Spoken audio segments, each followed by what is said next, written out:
चिकित्सा और जन जागरूकता के क्षेत्र में एक महत्वपूर्ण पहल करते हुए एसोसिएशन ऑफ सर्जन्स अमरावती की ओर से एक विशेष स्वास्थ्य जागरूकता कार्यक्रम का आयोजन किया गया। यह कार्यक्रम 7 जून को स्थानीय होमगार्ड ऑफिस में संपन्न हुआ।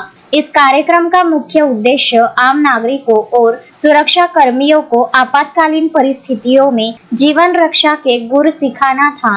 एसोसिएशन ऑफ सर्जन्स द्वारा शुरू किया गया यह जनहितैषी अभियान केवल एक दिन तक सीमित नहीं रहेगा। संस्था से प्राप्त जानकारी के अनुसार 7 जून से 14 जून तक चलने वाले इस साप्ताहिक अभियान के अंतर्गत शहर के विभिन्न स्थानों पर अलग अलग स्वास्थ्य संबंधी मार्गदर्शन कार्यक्रम आयोजित किए जाएंगे।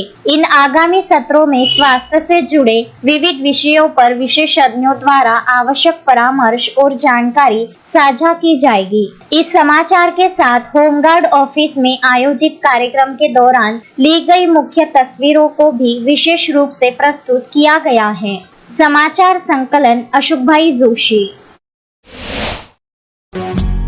श्रद्धा फैमिली शॉपिंग में जाएंगे हम सभी, साड़ियों की नई डिजाइन देखो यहीं से लाएंगे।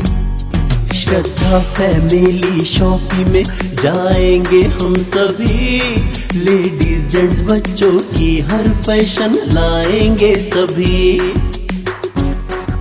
फैशन के सफर में आप भी आगे ही आगे बढ़ते चलिए, क्योंकि बिजीलैंड का सबसे बड़ा आलीशान भव्य showroom Shraddha family shopping and mall, Busyland complex, Nandgaon Peth, Amravati.